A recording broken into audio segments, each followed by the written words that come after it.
A decorated chief executive officer returned from a 14-day business trip across 3 continents only to be paralyzed by the sight of his 7-year-old son in a horrific situation. The sprawling, architect-designed house was silent and pristine, a monument to sterile perfection, yet its most precious occupant was locked away in the dark, shivering in a cold he had never known.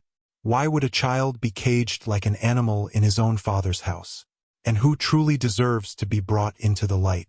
The black Maybach whispered up the long, manicured driveway, its engine a low thrum of contained power that was the antithesis of the storm raging inside Julian Vance. 14 days felt like 14 years. The final leg of the trip, a brutal 17-hour flight from Tokyo to New York, had left him feeling hollowed out, a ghost in a bespoke suit. All he wanted was the solid, warm weight of his son, Leo, in his arms and the familiar scent of clean laundry and childhood that clung to him. But a single, crackling phone call 3 hours ago had shattered that simple desire, replacing it with a cold, jagged dread that had been steadily growing, coiling in his gut like a serpent of ice. "Dad!" Leo's voice had been a fragile whisper, thin and reedy, distorted by a poor connection and something else, fear. "Dad, I'm freezing." The line had clicked dead before Julian could respond, before he could ask where he was, where Isabella was, before he could say the only words that mattered. "I'm coming home." He had instructed his pilot to file a new flight plan immediately, diverting from the corporate airstrip to the international airport closest to his estate, abandoning a $500 million merger negotiation without a second thought. The deal could burn. Everything could burn. The only thing that mattered was that tiny, terrified voice. He stepped out of the car, the late autumn air crisp against his skin. The house stood before him, a fortress of glass and Pennsylvania bluestone, its windows dark and unblinking. It was a house he had built for his late wife, Sarah, a place meant to be filled with light and laughter. After her passing 2 years ago, it had become an echo chamber of grief. Then, 6 months ago, Isabella had entered their lives. She was a curator, elegant and poised, with a smile that seemed to promise a return to warmth, a restoration of the home's intended purpose. She had been, he thought, a balm for his and Leo's wounded souls. Now that assumption felt like a fool's hope. The front door, a massive slab of walnut, was unlocked. He stepped inside, his polished Italian leather shoes making no sound on the marble floor of the foyer. "Leo?" he called out, his voice unnaturally loud in the cathedral-like silence. "Isabella?" Nothing. Not a television, not a footstep, not the quiet hum of the climate control system. That was the first thing that felt wrong. The house was cold. Not just emotionally, but physically. A deep, penetrating chill had settled into the stone and glass. A cold that had no business being inside a home with a state-of-the-art geothermal heating system. He checked the thermostat in the hall. It was off. The screen was blank. A knot of pure, cold fury tightened in his chest. He moved through the house, his steps quickening. His earlier exhaustion burned away by a surge of adrenaline. The kitchen was spotless, a still life of gleaming stainless steel and quartz countertops. Leo's playroom, usually a chaotic explosion of colorful toys and art supplies, was unervingly tidy. The Lego creations disassembled and sorted by color into their bins. It was Isabella's version of clean, not a child's. He checked Leo's bedroom. The bed was made with military precision, the covers pulled taut. A single, well-loved stuffed giraffe, a gift from Sarah, sat propped against the pillows, its button eyes staring blankly at the door. But there was no sign of his son. He called Leo's name again, louder this time, a raw edge of panic fraying the command in his voice. The silence that answered him was a physical weight. He stood in the center of the vast, open-plan living room, turning in a slow circle, his gaze sweeping over the curated art and designer furniture. It looked like a magazine spread, not a home. And then he saw it. A faint scratch on the dark hardwood floor, leading from the base of the main staircase toward a door he rarely used, the door to the finished basement. It was a utility space holding the wine cellar and a small home gym he never had time for. The door was solid oak, fitted with a heavy-duty deadbolt he'd had installed for the wine cellar's security. A deadbolt that could only be locked from the outside. His heart stopped. He strode to the door and tried the handle. Locked. He rattled it, his composure finally cracking. "Leo!" he shouted, his voice hoarse. "Leo, are you in there?" A faint, muffled sob answered him from the other side. It was a sound that ripped through Julian's soul, a sound of utter desolation. It was the sound of his son. That was all he needed. He didn't search for a key. He didn't call for help. A primal, protective rage, a force he hadn't felt since his days in a much different, more violent world before he built his empire, surged through his veins. He took 2 steps back, lowered his shoulder, and slammed his full weight against the door. The wood groaned, but the frame held. He did it again, the impact jarring his bones, the pain a distant, irrelevant fact. On the 3rd impact, there was a sharp crack of splintering wood and the jamb gave way. The door flew open, slamming against the interior wall. The sight that met his eyes would be burned into his memory for eternity, a hellish tableau of neglect and cruelty. The basement was dark, the only light a sliver from the hallway behind him. The air was frigid and damp, smelling of concrete and mildew. And there, in the far corner, huddled on the bare, cold floor, was Leo. He was wrapped in a single, threadbare blanket, his small body trembling uncontrollably. His face was pale, his lips tinged with blue, his eyes wide with a mixture of terror and dawning, disbelieving hope. He was so small, so fragile, a tiny island of misery in a vast ocean of cold darkness. For a moment, Julian couldn't breathe. The world narrowed to the sight of his shivering child, and a wave of such profound sorrow and fury washed over him that his vision blurred. He knelt on the cold concrete, his expensive suit forgotten, and held out his arms. "Leo," he whispered, his voice breaking. "Daddy's here." The boy didn't run to him. He crawled, his movements stiff and slow, as if his small limbs were frozen solid. Julian scooped him up, the child's body shockingly light, his skin like ice. Leo burrowed his face into his father's neck, and a dry, racking sob escaped him, a sound without tears, as if he had cried himself empty long ago. Julian held him tight, wrapping his suit jacket around the boy's trembling form, murmuring words of comfort, of safety, of love. He stood up, cradling his son, and looked around the room. It was a cell. The sparse furniture, a single chair and a small table, had been pushed against one wall. There was no bed, no rug, no toys, just cold, bare concrete. A small, empty bowl and a plastic cup sat near the corner where Leo had been huddled. It was a place for punishment, not for a child. In that moment, standing in the cold, dark heart of his perfect house, holding his broken child, Julian Vance made a quiet, internal vow. He would not rest. He would not stop. He would find the truth, and he would rain down a righteous and terrible fire on whoever was responsible for this. He would become the protector his son deserved, and he would burn down the world to see him warm and safe again. Julian carried Leo upstairs, moving with a deliberate, controlled calm that belied the inferno of rage in his heart. Every fiber of his being screamed for immediate, violent retribution, but he forced it down, locking it away behind a wall of cold purpose. Leo was his only priority. The boy was still shivering, his small body racked with tremors that had nothing to do with the cold anymore. It was shock. Julian took him directly into the master bathroom, a space larger than most city apartments, and started a warm bath. He stripped off Leo's thin, inadequate pajamas, his fingers brushing against the boy's ribs, each one a distinct, horrifying ridge beneath his pale skin. How had he not seen this? How had he allowed himself to be so blinded by Isabella's polished charm, so consumed by his work, that he had missed the slow starvation of his own son's body and spirit? The guilt was a physical blade twisting in his gut. He eased Leo into the tub, and the boy let out a soft sigh as the warm water enveloped him. Julian washed him gently, his large, capable hands moving with unpracticed tenderness, as if handling the most delicate porcelain. Leo was silent, his eyes half closed, his head lolling against the back of the tub. He was exhausted, drained to his very core.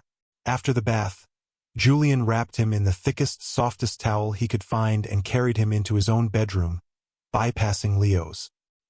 He laid his son in the center of his king-sized bed, a vast sea of white Egyptian cotton, and dressed him in one of his own cashmere sweaters, the sleeves rolled up a dozen times. He then covered him with a heavy down comforter, tucking it in all around him until only his small, pale face was visible. For the first time in what felt like an eternity, the shivering began to subside. Julian sat on the edge of the bed, watching his son breathe. He reached out and gently stroked Leo's hair, damp from the bath. "You're safe now, Leo," he whispered, the words a sacred promise. "I'm here.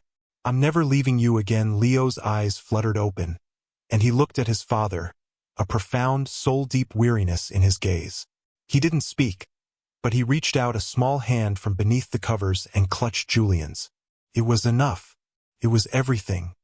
He sat there for nearly an hour, holding his son's hand, until Leo's breathing evened out into the deep, rhythmic cadence of sleep. Only then did he allow himself to move. He retrieved his phone and made a single call to his personal chef. "Daniel," he said, his voice low and steady, "I need you to come to the house. Prepare a broth, something simple and nutritious, and then a soft meal. Scrambled eggs, toast without the crust. Whatever a sick child needs to eat." He didn't offer an explanation. Daniel, who had been with the family for years, simply said, "On my way, Mr. Vance." As he ended the call, he heard the purr of another car coming up the driveway. A sleek, white convertible. Isabella. The rage he had suppressed now came roaring back, a white-hot current of pure hatred. He walked out of the bedroom, closing the door softly behind him, and descended the stairs to meet her. He positioned himself in the center of the foyer, a silent, immovable sentinel standing before the splintered remains of the basement door. Isabella breezed in, laden with shopping bags from high-end boutiques, a bright, artificial smile on her perfectly made-up face. "Julian, darling, you're back early. I tried to call, but you must have been in the air. I was just picking up a few things for the Children's Foundation Gala. You would not believe the drama with the caterer." Her voice trailed off as she finally registered his expression. The smile faltered. Her eyes flickered from his cold, hard face to the shattered door frame behind him. A flicker of something, panic perhaps, crossed her features before it was replaced by a mask of practiced concern. "My goodness, what happened?" she asked, her voice dripping with feigned alarm. "Was there a break-in? Is Leo all right?" Julian didn't move. He didn't speak. He just watched her, his silence a more potent accusation than any shout. "Julian, you're frightening me," she said, taking a step closer, her hand reaching for his arm. He moved back, a subtle, sharp rejection. "Where was my son, Isabella?" he asked, his voice dangerously quiet. She recoiled slightly, her brow furrowed in a performance of confusion. "What do you mean?" "He's in his room, of course. He was having a bit of a tantrum earlier, so I put him down for a nap. He can be so difficult sometimes. You know how he gets." "He was in the basement," Julian stated, each word a chip of ice. "Locked in the cold and the dark." Isabella's eyes widened, and she brought a hand to her mouth in a gesture of flawless shock. "Oh my God, the basement? Julian, no. That's not. It's his quiet room. Dr. Albright suggested it. When he has one of his episodes, he needs a space with minimal stimulation to calm himself down. It's a therapeutic technique. I must have locked it by accident when I left. I was in such a rush. The gala planning is just... Oh, you must think I'm a monster." She even managed to summon a tear, which traced a perfect, glistening path down her cheek. The lie was smooth, plausible, and utterly despicable. It was designed to gaslight, to make him question his own righteous anger, to paint his son as a problem and her as a caring, if slightly forgetful, guardian. It was the first layer of her deception, and in its cold, calculated brilliance, Julian saw the true depth of her cruelty. He knew with absolute certainty that this was not an accident. This was a system, and he was going to dismantle it piece by piece. Julian maintained his icy composure, a feat of willpower that felt like holding back a tidal wave. He looked at Isabella, at her performance of distraught concern, and felt a profound, chilling clarity. This was not a woman who had made a mistake. This was a predator who had been caught. Her story about a quiet room and a therapist's recommendation was a carefully constructed fiction, designed to be deployed the moment she was discovered. It was too perfect, too ready. "Dr. Albright?" Julian said, his voice level. "Leo's pediatrician? You're telling me Dr. Albright, a man who has known Leo since birth, advised you to lock my son in a cold, dark basement?" "Well, not in so many words." Isabella backpedaled smoothly, dabbing at her dry eyes. "He said Leo needed a calm-down corner, a place free of distractions. I thought the gym area was perfect. It's so Spartan. The lock. Julian, that was a terrible, terrible mistake. I feel sick about it. I was just so flustered." She moved to put her arms around him, to offer a comforting embrace that was really a tool to disarm him. He held up a hand, stopping her cold. "Don't touch me." The words were quiet, but they echoed in the cavernous foyer with the finality of a gavel strike. "Pack a bag. I want you out of this house tonight." Her mask of concern dissolved into one of indignant fury. "What? You can't be serious. You're going to throw me out because of one misunderstanding? After everything I've done for you, for Leo? I have been a mother to that boy. He is a difficult child, Julian. You're never here, you don't see it. The tantrums, the silences, the way he just stares. I'm the one who has to deal with it." Her words, meant to wound him, only hardened his resolve. He saw her strategy now. Shift the blame, paint Leo as the problem, and position herself as the long-suffering martyr. He would not engage. He would not argue. He would simply remove the threat. "You have 1 hour," he said, turning his back on her and walking towards the kitchen, where he could hear the quiet, professional sounds of his chef arriving. The conversation was over. For the next few days, Julian didn't leave the house.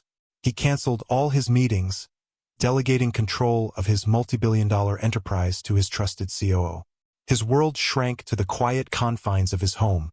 His entire focus centered on Leo. The boy was slowly returning to himself, like a flower unfurling after a long frost. He ate the simple, nourishing meals Daniel prepared, the hollows in his cheeks gradually beginning to fill out. He slept in Julian's bed, a small, warm presence that anchored Julian through the long nights. But he still didn't speak. He communicated through his eyes, with small nods, and with a series of drawings he began to make. Julian bought him a new sketchbook and a large box of colored pencils. At first, Leo drew simple things, the house, the car, the stuffed giraffe. But then, the drawings began to change. He drew a small boy himself, standing next to a very large, smiling sun. Julian knew the sun was him. Then, he drew the same small boy next to a tall, dark figure made of angry, jagged scribbles. The figure had no face, just a red, screaming mouth. "Isabella." The next drawing was of the small boy inside a dark, black box. Over and over, he drew the boy in the box, each time making the box darker, the boy smaller. It was his testimony, a silent scream rendered in wax and paper. Julian carefully saved each drawing, labeling them with the date. They were the beginning of his case. He knew he needed more than a child's drawings and his own word against Isabella's. She was clever and well-connected. She would paint him as a grieving, unstable widower lashing out. He needed external validation. He thought of his neighbors, the Gables, an elderly couple who had lived in the house next door for over 40 years. Mrs. Gable was often in her garden, a quiet, observant woman. He had seen her watching Leo play in the yard on the few weekends he had been home. He waited until he saw her outside, tending to her late-blooming roses, and walked over, his hands in his pockets. "Mrs. Gable," he began, his voice gentle. "Forgive me for bothering you." She looked up, her expression guarded. She had seen Isabella's car leaving 2 days prior, a suitcase in the passenger seat. News, even in a neighborhood of sprawling, private estates, traveled fast. "Mr. Vance." Is everything all right with the little boy? Her question was direct, her eyes searching his. I'm not sure, Julian answered honestly. I've been away a lot. I'm trying to understand what life has been like for him here. He paused, choosing his words carefully. Have you noticed anything unusual? With Leo? Or with Isabella?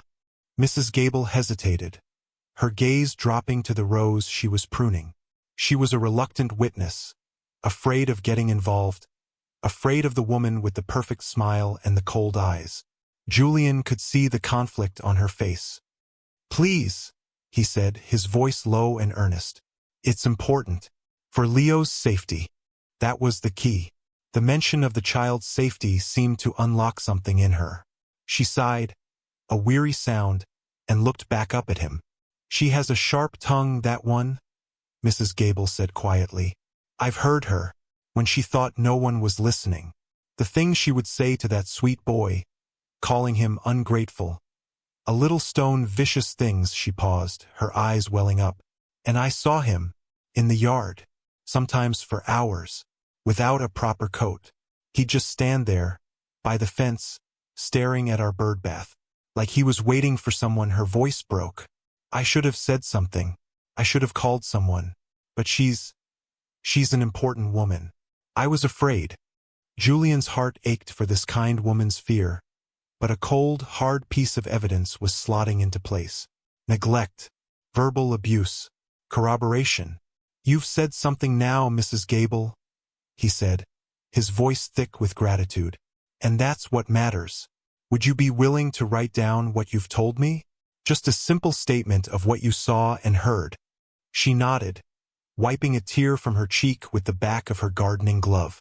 For that little boy, she said firmly. Yes, I will. Julian returned to the house with the witness statement, a crucial piece of the puzzle. But he knew he needed something more. He needed something undeniable, something that would utterly destroy Isabella's carefully crafted narrative of being a loving caretaker.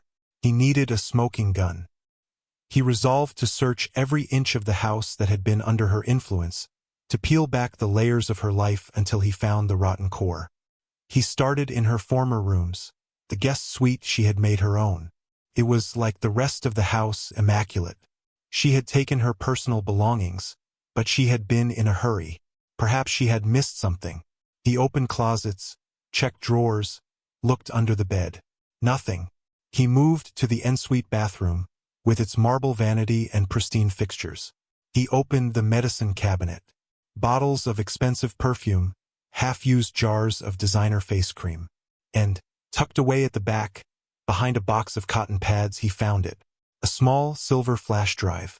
It was innocuous, easily overlooked. His heart began to beat faster.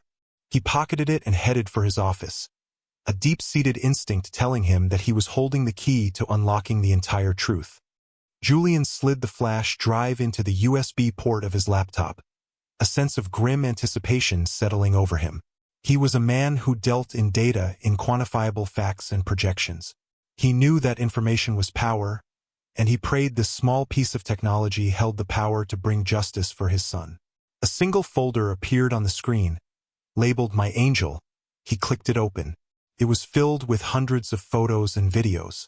The first few were what he expected, perfectly staged shots of Isabella and Leo. Isabella smiling radiantly, holding Leo's hand at the park. Isabella presenting Leo with a towering birthday cake. Isabella reading a book to Leo, her expression one of beatific maternal adoration. It was a curated gallery of lies, a portfolio of her performance. He scrolled deeper, and the nature of the files began to change. There were audio recordings. He clicked on the first one, dated 3 months prior. He heard Isabella's voice, saccharine and sweet. Leo, honey, tell Auntie Sarah's friend on the phone how much you love your new mommy. There was a pause, then the sound of Leo's small, hesitant voice. Hello. Then Isabella's voice, suddenly sharp and cold, the sweetness gone. Say it. Say, I love you, Mommy. Isabella, say it now, or you know where you'll be spending your afternoon. The audio cut off. Julian felt a wave of nausea. He clicked on another recording. This one was just Isabella's voice, a venomous whisper. You think your father will love you forever? He'll get tired of you. A sad, silent little boy. He needs a real family. A new family. With a new child. A happy child. You are just a ghost he keeps around out of pity.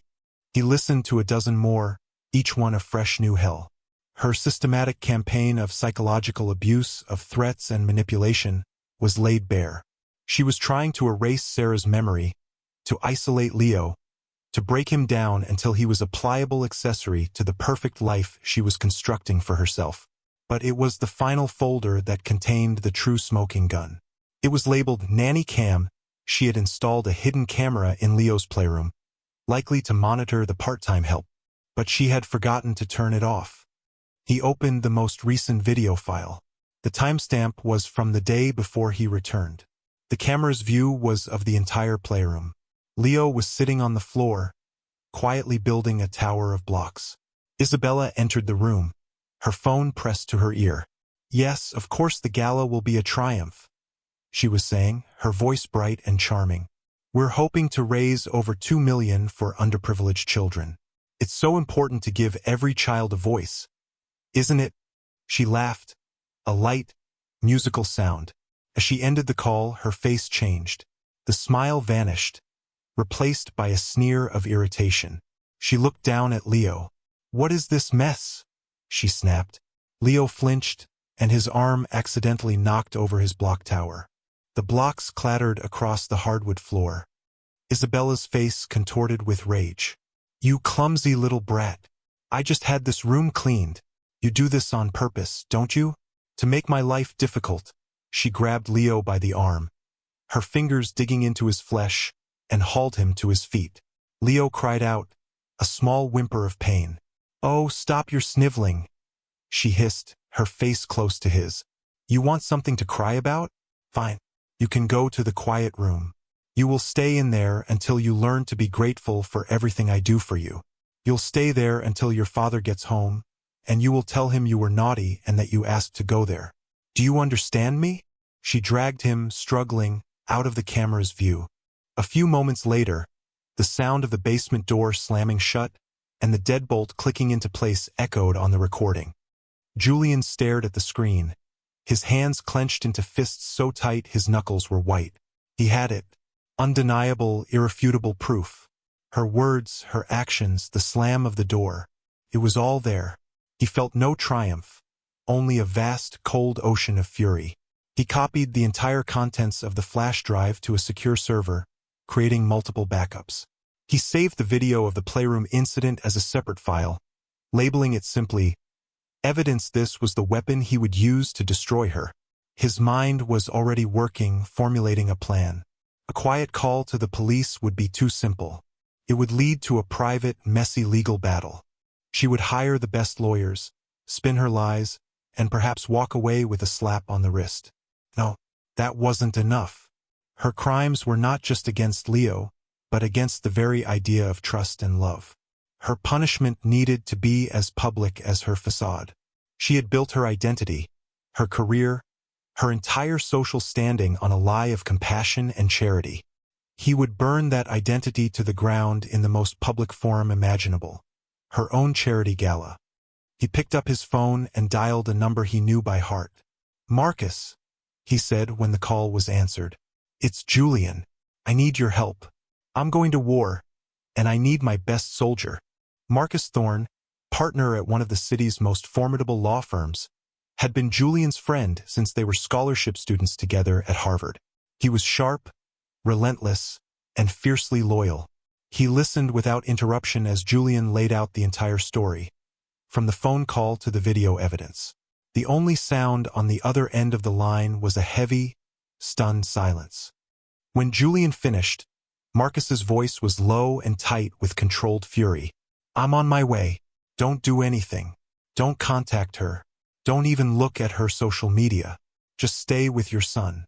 We are going to bury her, Julian. We are going to bury her so deep no one will ever remember her name. Marcus arrived less than an hour later, a leather briefcase in hand and a look of grim determination on his face. He wasn't just a lawyer now. He was an ally, a friend ready to stand with Julian in the coming battle. They sat in Julian's stark, minimalist office, the large screen of the iMac displaying the folder of evidence. Julian played the playroom video for him.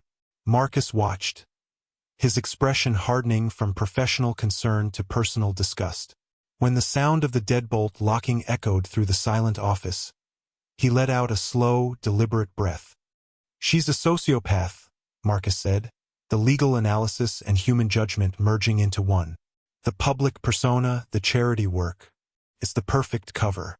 She hides in plain sight. He stood up and began to pace, his mind already dissecting the situation, identifying legal avenues and strategic moves.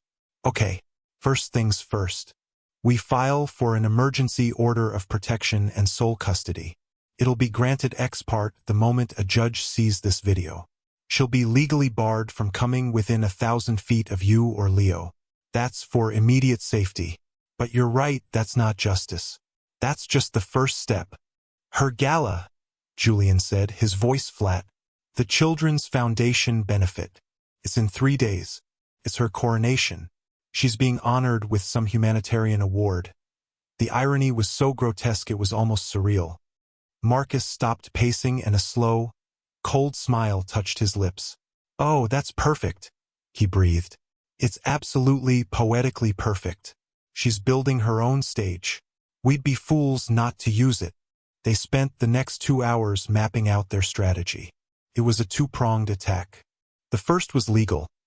Marcus would prepare the custody filings, the protective order, and a comprehensive report to be delivered to the district attorney's office, complete with the video, audio files, and a sworn, notarized statement from Mrs. Gable, which Marcus's team would procure the next day. The second prong was the public confrontation. It had to be precise, devastating, and undeniable. "We can't just storm the stage," Marcus cautioned. "She'll have security. They'll paint you as an unhinged ex-lover. We need to control the narrative from the first second." They decided that Julian would buy a table at the gala under a corporate name. He would wait until the moment she was on stage, accepting her award, at the peak of her public adoration. Marcus would have a trusted audiovisual technician on standby, one who worked for the event company, ready to switch the feed. "She'll be giving a speech," Julian mused, the plan taking shape in his mind, talking about protecting the innocent. "And that's when we show them who she really is," Marcus finished. "We won't show the video of her dragging Leo. It's too traumatizing for the boy if it gets out. But the audio is damning. We'll play the audio of her threatening him, of her coaching him to lie, over the ballroom's sound system. And while they're reeling from that, we project the images of his drawings onto the main screen behind her." The boy in the box. Julian nodded slowly, the grim satisfaction of a meticulously planned attack settling over him. "And Mrs. Gable. I'll have her there," Marcus said, "sitting at our table. If Isabella tries to deny it, to say the audio is fake, a calm, credible elderly woman will stand up and testify to what she saw. It will be the final nail in her coffin." The plan was set. It was ruthless, clinical, and total. It was designed not just to punish, but to obliterate the false idol Isabella had constructed. While Marcus put the legal and logistical wheels in motion, Julian focused on Leo. He knew that the coming storm would have ripples, and he needed to ensure his son was insulated from it all. He arranged for them to leave the city immediately after the gala, to fly to a quiet, private coastal home he owned in Maine, a place of peace and healing far from the prying eyes of the media. He spent his days with Leo, reading to him, building new Lego towers, and simply being present. Leo began to heal in the quiet safety of his father's unwavering attention. He started to smile again, small, tentative smiles that were more precious to Julian than any business deal he had ever closed. He still wasn't speaking much, but one afternoon, as they sat on the floor of the sun-drenched living room, Leo picked up a blue pencil and drew a picture of 2 figures holding hands. One was large, one was small. Over their heads he drew a giant, smiling sun. He tapped the paper and looked up at Julian, a clear question in his eyes. "Yes, Leo," Julian said, his voice thick with emotion. "That's you and me. And the sun is shining on us now. And it will never go away again. The vow he had made in the dark basement was now a promise he was renewing in the light. He would not fail him. Isabella, meanwhile, was not idle. Cut off from Julian and the house, she launched her own offensive. Her first move was a series of tearful, pleading text messages and voicemails, professing her undying love and her devastation over her thoughtless mistake. When Julian didn't respond, her tone shifted. She began a subtle but vicious smear campaign among their mutual acquaintances and on social media. She posted poignant, vaguely worded messages about the challenges of loving a troubled child and the pain of being misunderstood by a grieving partner. She was laying the groundwork for her defense, painting Julian as an overreacting, emotionally volatile man, and herself as the victim. She felt secure, insulated by her public reputation and the network of influential people she had cultivated. The upcoming gala was the pinnacle of her social ascent. She was the chairwoman, the star fundraiser, and the night's honoree. She saw it as the perfect platform to solidify her image as a selfless champion for children, an image that would make any accusations from Julian seem like the bitter ramblings of a scorned lover. She doubled down on her preparations, ensuring every detail was perfect, from the floral arrangements to the seating chart. She was building her own triumphant stage, completely unaware that Julian was planning to turn it into a scaffold. This was her fatal miscalculation. She underestimated the depth of a father's love and the cold, methodical fury of the man she had betrayed. She thought she was preparing for a celebration. In reality, she was polishing the blade of her own execution. The night of the gala arrived, cloaked in the cold, clear brilliance of a late autumn evening. The ballroom of the city's most exclusive hotel was a glittering spectacle of wealth and influence. Crystal chandeliers cast a warm, golden light over hundreds of guests in tuxedos and evening gowns. The air hummed with polite conversation and the clinking of champagne glasses. At the center of it all was Isabella, a vision in a shimmering silver dress, gliding through the room with a radiant smile, accepting compliments and accolades. She was the queen of this gilded cage, powerful and untouchable. Julian and his party arrived quietly, taking their seats at a discreet table near the back. He was dressed in a simple, perfectly tailored black tuxedo, his expression unreadable. With him were Marcus Thorne, his face a mask of professional calm, and Mrs. Gable, looking surprisingly resolute in a simple but elegant navy dress. Marcus had a small earpiece, his only link to the A/V technician who was now in position. They were a small, quiet island of purpose in a sea of oblivious opulence. Julian's gaze never left Isabella. He watched her laugh. He watched her embrace the mayor. He watched her accept a check for $100,000 from a banking tycoon. He watched her perform, and with every passing minute, the cold resolve in his heart hardened into something akin to steel. Finally, the moment came. The master of ceremonies, a local news anchor, took the stage. After a lengthy preamble about philanthropy and compassion, he introduced the guest of honor. And now, he boomed, to present the Foundation's Guardian of Hope, award to a woman whose tireless dedication has given a voice to the voiceless, the chair of this magnificent event, Ms. Isabella Dubois. The room erupted in applause. Isabella walked to the stage, beaming, waving to the crowd. She accepted the heavy crystal award, kissed the news anchor on both cheeks, and stepped up to the podium. The applause faded, and an expectant hush fell over the ballroom. "Thank you," she began, her voice filled with practiced humility and emotion. "Thank you all so much. To be called a guardian of hope is truly overwhelming. But this award isn't for me. It's for the children, the innocent souls who so often cannot speak for themselves. Our most sacred duty is to listen to their silence, to protect them from the darkness, and to give them a safe, warm place to grow." Julian looked at Marcus, who gave a nearly imperceptible nod. It was time. "Every child deserves a voice," Isabella continued, her voice rising with passion. "Every child deserves to be heard, to be loved, to be—" Her voice was suddenly cut off.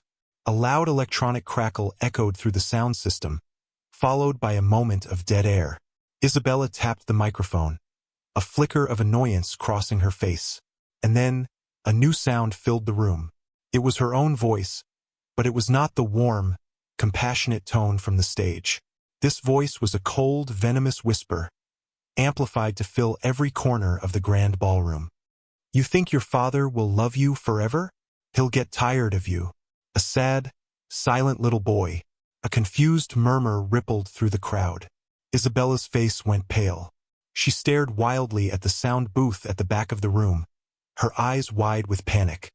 Then the audio changed, another clip playing seamlessly after the first. It was her voice again, sharp and cruel. Say it. Say, I love you. Mommy Isabella, say it now, or you know where you'll be spending your afternoon. The murmuring stopped. A shocked, horrified silence descended. Every eye in the room was now fixed on Isabella, whose perfect smile had frozen into a ghastly rictus of terror. As if on cue, the massive screen behind her, which had been displaying the Foundation's logo, flickered and changed. It was no longer a logo. It was a child's drawing, stark and devastatingly simple. A small stick-figure boy, alone inside a heavy, black, scribbled box. What is this? Isabella stammered into the microphone, her voice shrill. This is some kind of sick joke.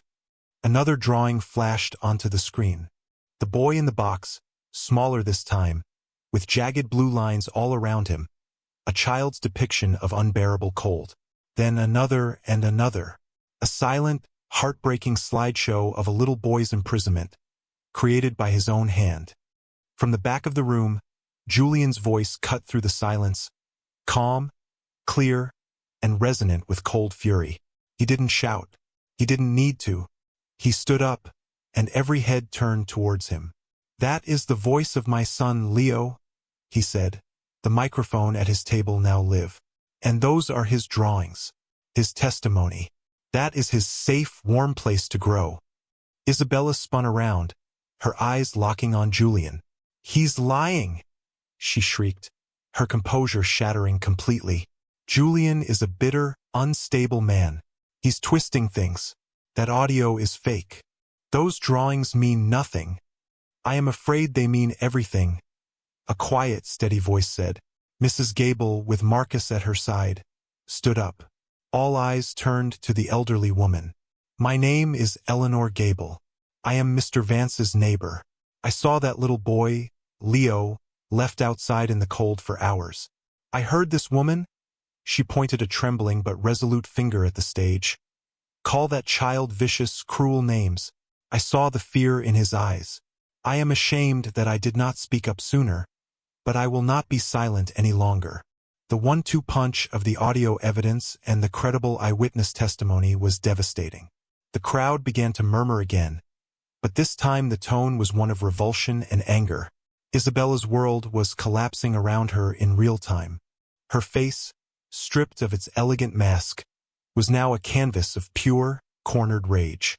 You old hag, she screamed at Mrs. Gable, her voice raw and ugly. You're lying. He paid you to say that.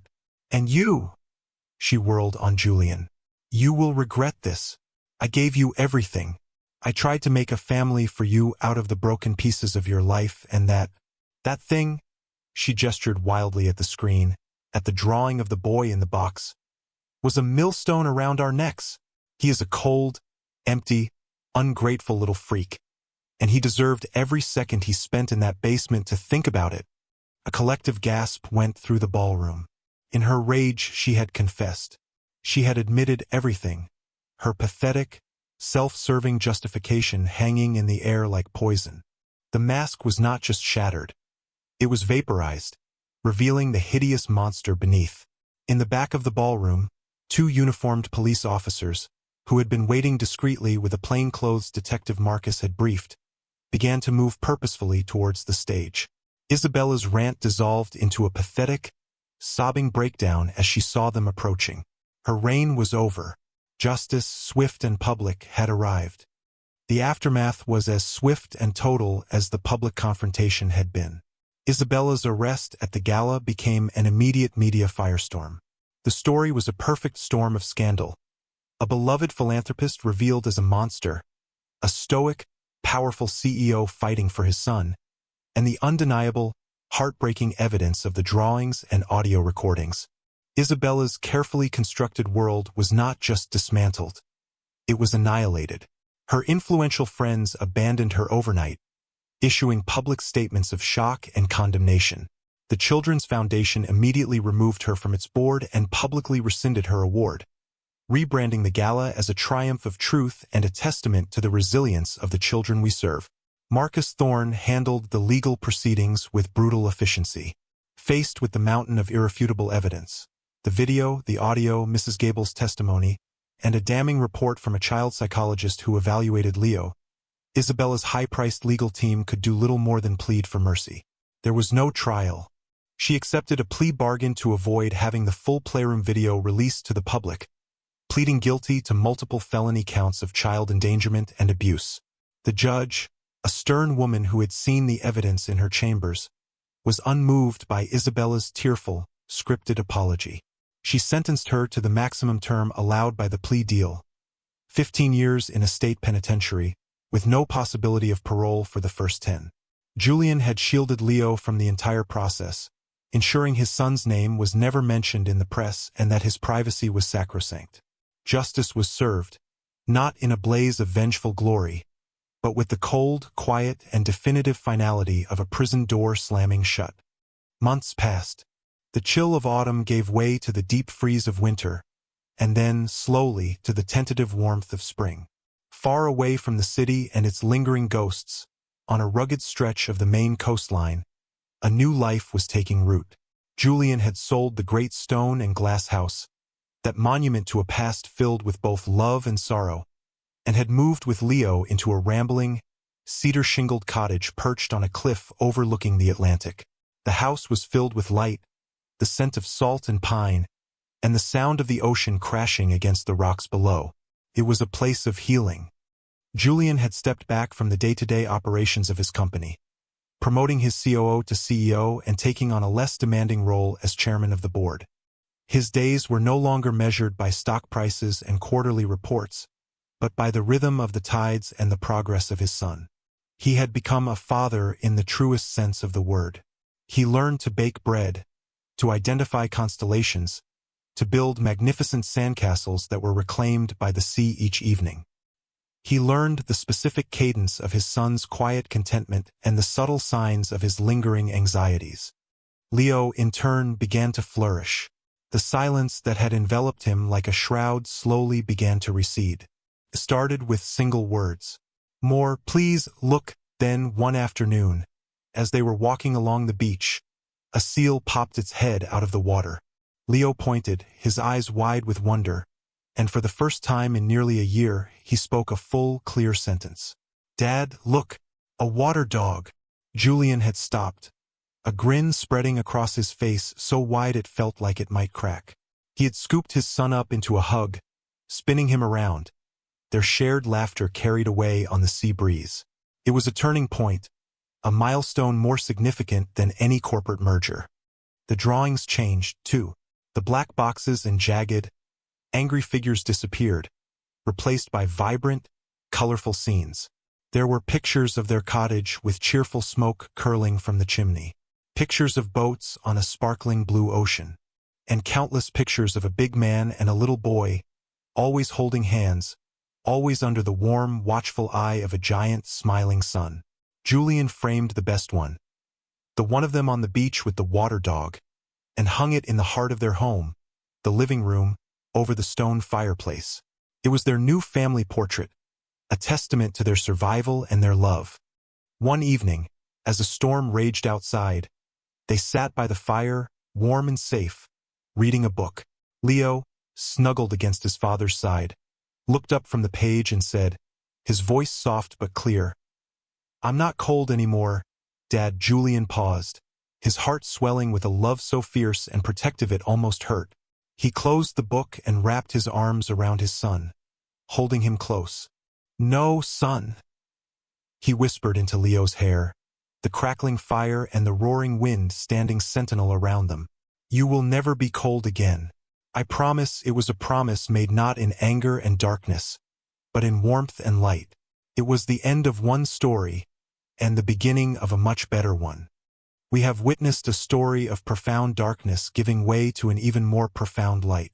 It is a stark reminder that the most monstrous acts are often hidden behind the most beautiful facades, and that the quietest victims hold the most powerful truths. A father's love, when awakened, became an unstoppable force for justice, proving that true strength is not found in the boardroom, but in the protective embrace of a parent determined to keep their child safe. This journey from a cold, silent basement to a warm, vibrant seaside cottage is more than just a change of scenery. It is the reclamation of a childhood and the forging of an unbreakable bond. But what does this teach us about the world we live in? How often do we accept the polished surfaces people present to us, never questioning the darkness that might lie just beneath? And what is our responsibility when we see a child who looks a little too sad, a little too quiet, a little too afraid? Mrs. Gable's hesitation is something we can all understand, yet her ultimate courage changed everything. It reminds us that protecting the innocent is not someone else's job. It is a fundamental human duty. We hope this story has moved you, and we would love to hear your thoughts in the comments below. Have you ever encountered a situation where your intuition told you something was wrong? Thank you for joining us on this journey, and may you always choose to be a voice for the voiceless.